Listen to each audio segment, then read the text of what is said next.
Hi guys! Nakalagpas na kami sa immigration.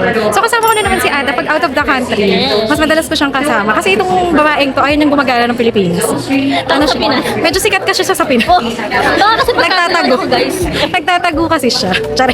May pinagtataguan. So kailangan sa ibang bansa ang gala. Pagka pag out of town lang, hindi yan papayag.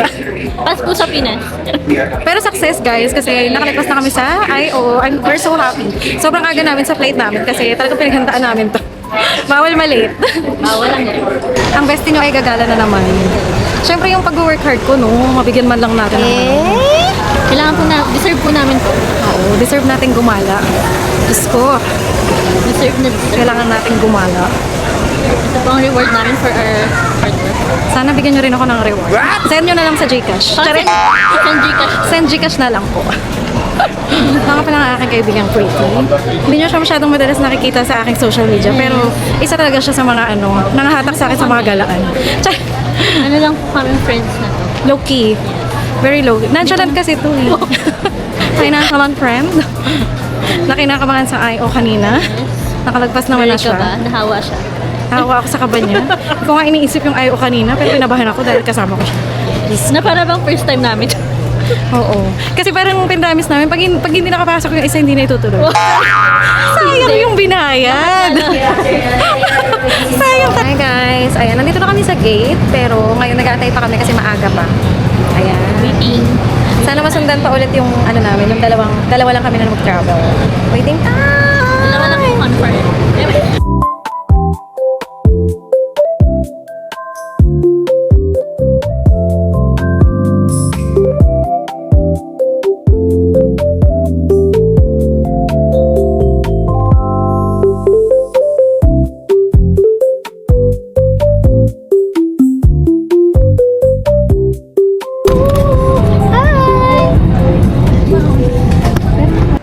Hi guys! Sorry, nantok na kami. Tapos kaya mga kagagawa natin sa buhay. Ayan, sige, magbabalik kami later ha. Wala lang energy.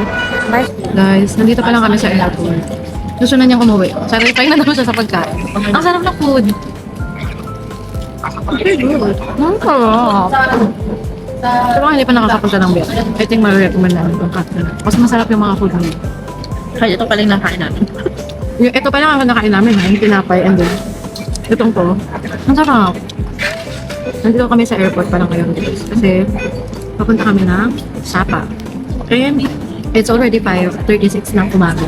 Yes, wala pa po kaming tulog. And then naantay lang namin yung HK bus.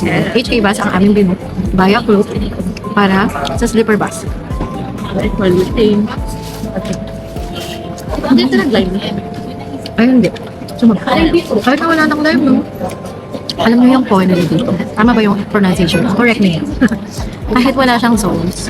Kasi itong pinaka-soup niya, sobrang sarap na. Diba? What more kapag tinimpahan mo siya? Siyempre yung iba gusto ng mga spicy. So meron silang mga sauce na ganito. Yan. Yan, pasarap siya. Mahina lang ako sa spicy. Sarap. So isang serving nito, malaki kasi ito. Malaking tinapay siya, kaya mahaba. Hindi ko napakita guys. Kasi nagutom na kami. Picture. Na-picture na lang, insert ko na lang dyan. Sobrang laki ng serving. Tapos magkano lang po, diba? Pag convert sa peso, ilalagay na lang namin dyan sa bulo. Magkano yung mga peso na po. Magkano? Itong friend ko na to, napaka-nonchalant na to, pero buti na napapayag ko sa mga video na to. Hindi na natin to.